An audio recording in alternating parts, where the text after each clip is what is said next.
নমস্কার বন্ধুরা, মিনা রান্নাঘরে সবাইকে জানাই অনেক স্বাগত।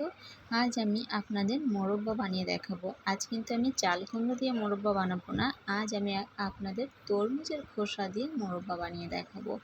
আর এটা যে এত সুন্দর হয় সেটা আপনারা না দেখলে বিশ্বাস করবেন না।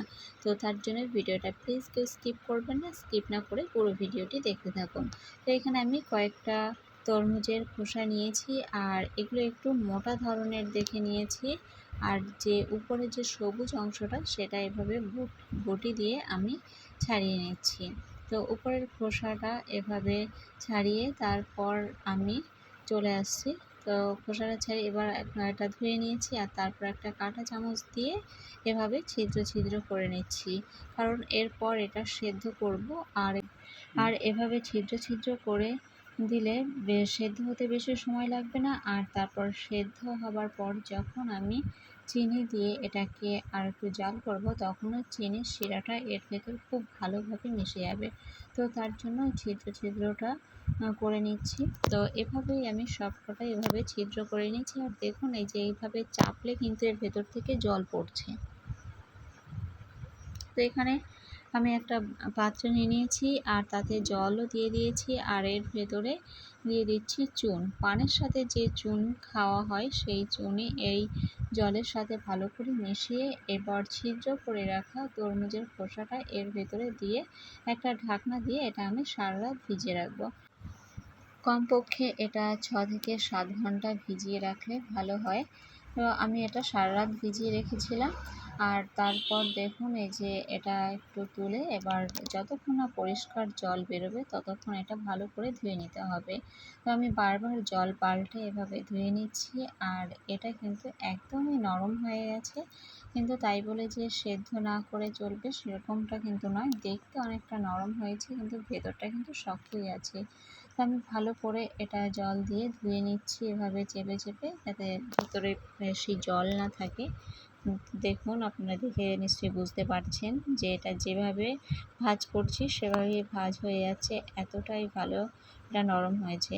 তো এরপর আমি গ্যাসটা অন করে কড়াই বসিয়ে দিয়েছি। কড়াইটা গরম হয়ে গেলে এরপরে একটু জলও দিয়ে দিয়েছি, একটু বেশি করে জলটা দিতে হবে।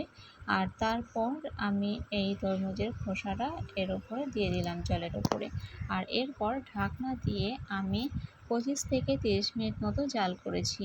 আমি এটা প্রায় 90% এটা সেদ্ধ করে নিয়েছি, যাতে আমার পরে বেশিক্ষণ জাল করতে না হয়, তাই বেশিরভাগটা আমি এখানে সেদ্ধ করে নিলাম।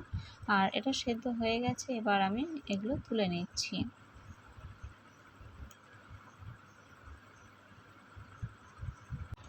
এবার আমি সবগুলো এখানে তুলে নিয়েছি, আর এটাতে কিন্তু একটুও জল নেই।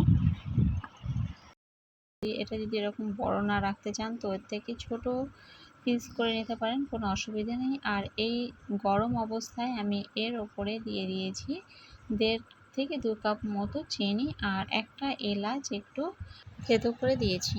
তো এবার 1.5 ঘন্টা বাদে আমি একটা ঢাকনাটা তুলে দেখলাম, দেখুন চিনিগুলো অনেকটাই গলে গেছে। আর এরপর আবারও আমি কড়াইটা ধুয়ে তারপরে এই চিনি ভেজানো এইটা দিয়ে দিলাম।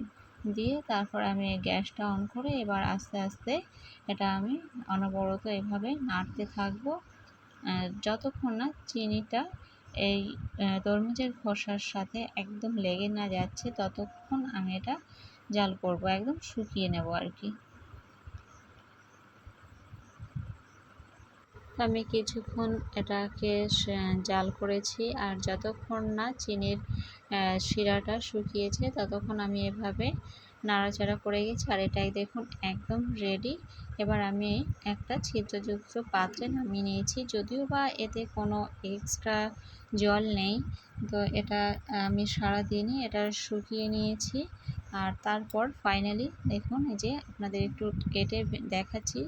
এটা কাটার দরকার নেই, হাত দিয়ে ভাঙলেও দেখুন খুব সুন্দরভাবে ভেঙে যাচ্ছে, আর ভেতরটা একদম রসালো হয়েছে, খুব সুন্দর হয়েছে দেখুন।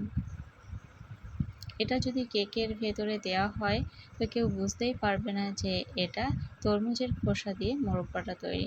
তো আপনাদের এই মোরব্বার ভিডিওটা কেমন লাগলো কমেন্টে জানাতে ভুলবেন না কিন্তু।